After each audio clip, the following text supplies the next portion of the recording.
Ei, você aí. Você sabe o que a gente comemora na cidade de Codó no dia 16 de abril? Não? Não sabe?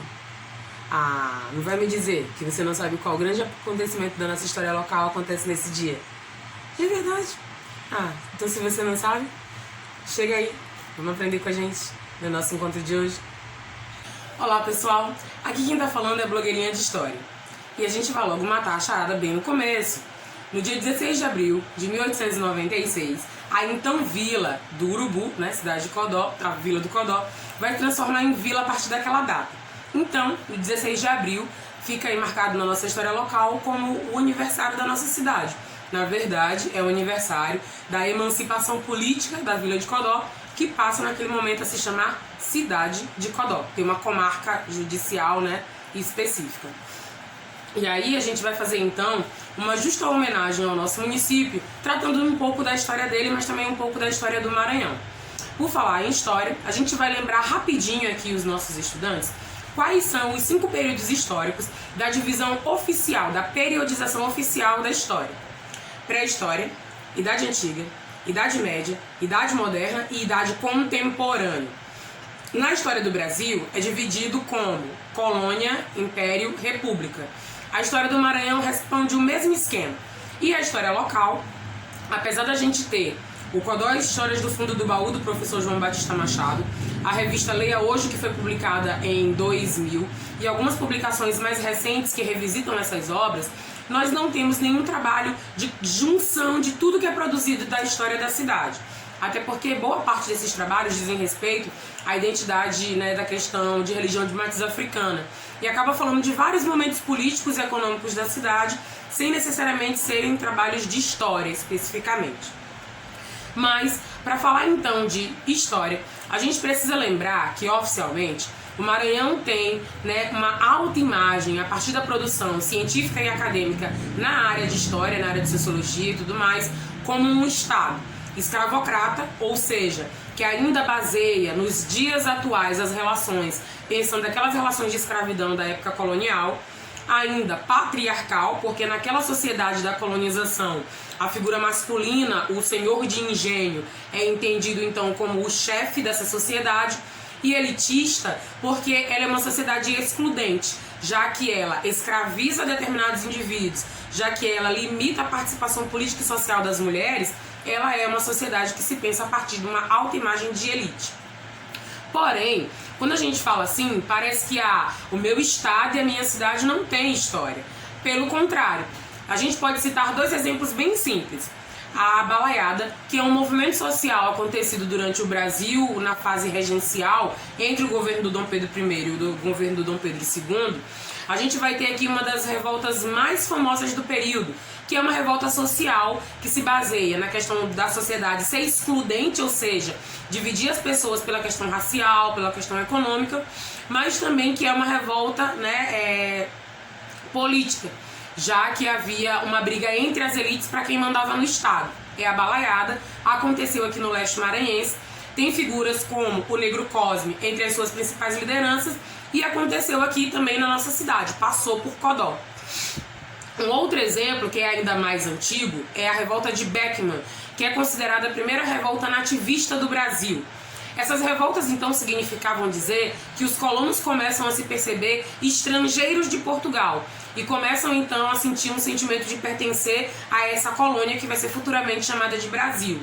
A revolta de Beckman acontece na região da Baixada Maranhense. Hoje em dia há uma cidade na região com o nome de Bequimão, e ela também comprova que o estado do Maranhão tem história. E aí a gente vai então positivar tudo isso pensando que é necessário encarar as histórias locais a partir da presença não apenas dos nossos colonizadores. Os portugueses de origem europeia são parte fundante da nossa sociedade, mas eles não são a parte fundamental ou única.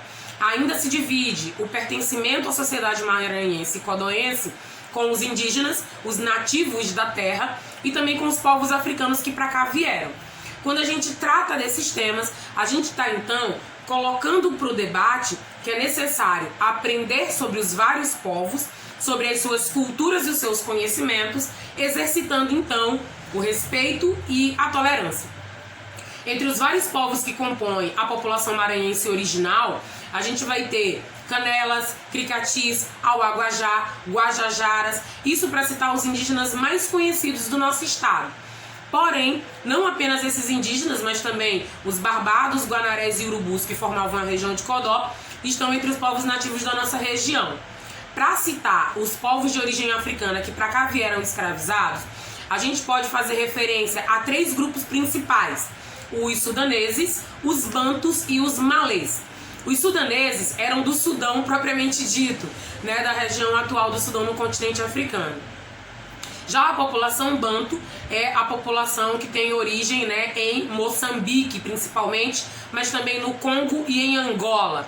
E para falar então dos malês, essa população na verdade são os sudaneses que se converteram ao islamismo e começaram a participar daquela religiosidade ainda na Idade Média. Então essa galera toda, esse caldo cultural junto com os portugueses e espanhóis fazem também presença aqui no nosso estado. No caso de São Luís, ainda os holandeses e franceses. Mas o que acontece então como grande resultado disso tudo? A gente vai ter então um encontro de culturas acontecendo, porém ele não vai ser marcado pela surpresa e pela admiração. O que a gente vai perceber então, como já foi dito, é que se estabelece uma autopercepção do Maranhão e do maranhense e também do próprio codoense a partir somente da herança dos nossos colonizadores, colocando para debaixo do tapete as manifestações culturais, os conhecimentos, os saberes, a ancestralidade que vem dos povos nativos, os indígenas, e também da população trazida de África para cá, que aqui foram escravizados.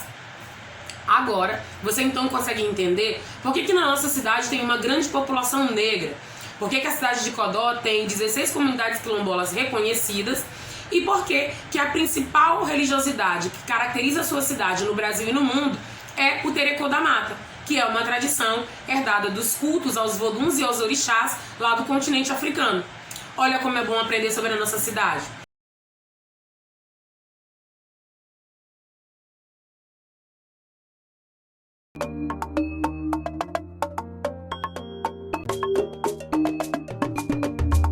Há 30 anos atrás, eu fui visitar um povo que vive na floresta, os Yanomami. Eles achavam que eles eram o povo da terra. Eles são os filhos de Omam, que é o criador do mundo. E um amigo meu que estava começando a conversar assim com gente de fora do mundo dele me perguntou: é verdade que tem muita gente lá fora? Aí ele falou, ficou assustado e falou comigo assim: mas eles são tantos assim? Eu falei, são. Ele falou, como que eles arrumam alimento para todo mundo? Aí eu falei com ele de todos os artifícios que o mundo usava para se alimentar. Aí depois ele falou, e onde é que eles põem todo o lixo deles? Essas 2 perguntas que foram feitas para mim, sobre como que alimenta a humanidade e onde a humanidade joga os seus detritos, para mim foram as 2 perguntas mais inteligentes que eu já escutei. No nosso material, vocês vão encontrar ainda as nossas famosas 6 questões a partir do roteiro, do resumo, que está lá colocado. Eu, a blogueirinha de história, fico à disposição de vocês para que vocês estudem e tirem as dúvidas comigo. Por hoje, é só. Tchau, tchau!